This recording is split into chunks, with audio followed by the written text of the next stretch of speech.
हिलाइएगा मत, ये frame set है। भारत माता की वंदे।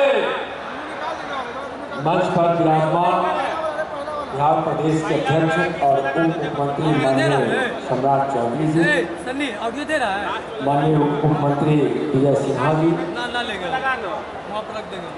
बेतिया के सांसद और पार्टी के पूर्व अध्यक्ष माननीय डॉक्टर संजय जायसवाल जी, माननीय राधा मोहन जी, सांसद मोतिहारी और भारतीय जनता पार्टी के पूर्व प्रदेश अध्यक्ष और पूर्व राष्ट्रीय उपाध्यक्ष माननीय संतोष जी, मंत्री बिहार सरकार, माननीय सांसद दीदी रमा देवी जी, माननीय सांसद सुनील जी, माननीय राज्यसभा सांसद सतीश दुबे जी, माननीय स्थानीय विधायक उप मुख्यमंत्री पूर्व रेणु दीदी, उपस्थित सभी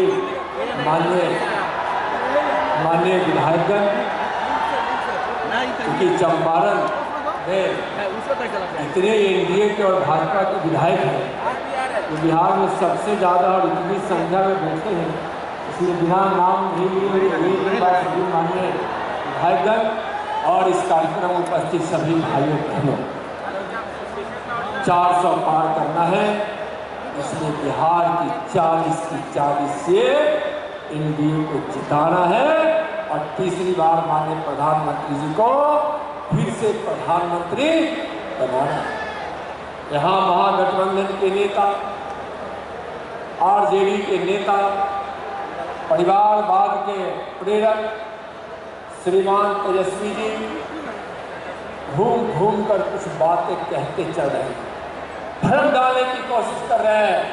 मैं आज चंपारण की इस पवित्र धरती से, जहाँ पश्चिम में भगवान श्री राम का जन्मभूमि अयोध्या है और चंपारण जो महर्षि वाल्मीकि की धरती है और इससे कुछ ही दूर पूर्व और उत्तर की तरफ मां सीता की धरती है, यहाँ मैं खड़ा होकर कहता हूँ महागठबंधन वालों, तेजस्वी जी राजनीति के अखाड़े में बिहार के भाइयों बहनों के, नौजवानों के, किसानों के, मजदूरों के, महिलाओं के, युवाओं की ताकत पर राजनीति के अखाड़े में धूल चटा देंगे, धूल चटा देंगे।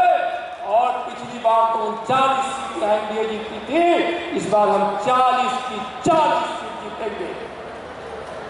अब आपके बीच माननीय प्रधानमंत्री जी कुछ ही देर में आने वाले हैं, लेकिन भाई बहनों, लोग कहते हैं इस देश के 40 करोड़ देशवासी हमारे प्रधानमंत्री जी के दिल में बसते हैं। हमारे प्रधानमंत्री जी का इतना बड़ा दिल है। कोई उनका पूछता है कि जात क्या है, और यह देश जानता है कि उनकी जात गरीब है, गरीब है, गरीब है। उनकी जात किसान है, किसान है, किसान है, किसान है। उनकी जात माँ बहनों की जमात है, माँ बहनों की जमात है। उनकी जात युवा है, युवा है, युवा है। ऐसे प्रधानमंत्री भारत में पहली बार मिले हैं जो स्वामी विवेकानंद के सपनों को साकार करने जा रहा है। विवेकानंद जी से किसी ने पूछा था कि आपका देश भारत तो भूखों का देश है, नंगों का देश है, बेघरों का देश है, बेबसों का देश है, अशिक्षितों का देश है। स्वामी विवेकानंद जी ने कहा था कि मैं वर्तमान में खड़ा होकर 21वीं सदी का भारत देख रहा हूँ, जिस भारत में न कोई भूखा है, न कोई नंगा है, न कोई बेघर है, न कोई बेबस है, न कोई अशिक्षित है। और भारत माँ हमारी विश्व गुरु बनकर दुनिया को अपने प्रकाश से प्रकाशित कर रही है। भाइयों, 21वीं सदी भी है। और उस विवेकानंद जी के बचपन का नाम क्या था? क्या था? नरेंद्र। उनके बचपन का नाम क्या था? नरेंद्र।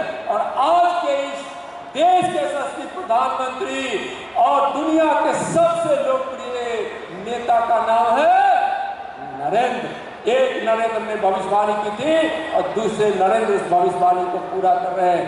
हम सबको मिलकर एक साथ एकजुट होकर जिस प्रकार से माननीय प्रधानमंत्री जी पर व्यक्तिगत रूप से भी अपशब्दों का व्यवहार कर बौछार कर महागठबंधन और आरजेडी के नेता लोग उन पर कई बातें कहते हैं। सबका बदला 2024 में और 2025 में ले लेना है। 2024 में 40 की 40 और 2025 में एनडीए की भारतीय जनता पार्टी की भारी बहुमत से सरकार बनाकर हम अपने नेता के इन अपशब्दों के द्वारा जो बौछार किया जाता है उसका हम बदला लेंगे। भाइयों बहनों, यह चंपारण की धरती है, पवित्र धरती है। घर बनाने वाले कौन? मोदी। शौचालय बनाने वाले, इज्जत घर बनाने वाले कौन? मोदी। गरीबों को मुफ्त अनाज देने वाले मोदी। गरीबों के लिए सम्मान के साथ विकास और न्याय देने वाले मोदी। सड़क बनाने वाले मोदी। बिजली पहुंचाने वाले मोदी। नारी का सम्मान बढ़ाने वाले मोदी। नारी की सुरक्षा के लिए कानून लाने वाले मोदी। 3 तलाक मिटाने वाले मोदी। 370 धारा मिटाने वाले मोदी। 500 लाख 5 लाख के आयुष्मान भारत से इलाज कराने वाले मोदी। इस देश के वैज्ञानिक मोदी, इस देश के दार्शनिक मोदी, इस देश के महात्मा मोदी, इस देश के अध्यात्म पुरुष मोदी, इस देश का गरीब एक गरीब के मसीहा मोदी, इस देश के विकास के भगीरथ मोदी। वैसे मोदी को पाकर यह देश धन है, यह देश धन है। आज भारत में जो लोग जी रहे हैं वह धनवान है कि हमारे पास मोदी जैसे नेता है। चलिए 2024 में मोदी जी को प्रधानमंत्री बनाने के लिए हम सब निकल पड़े हैं।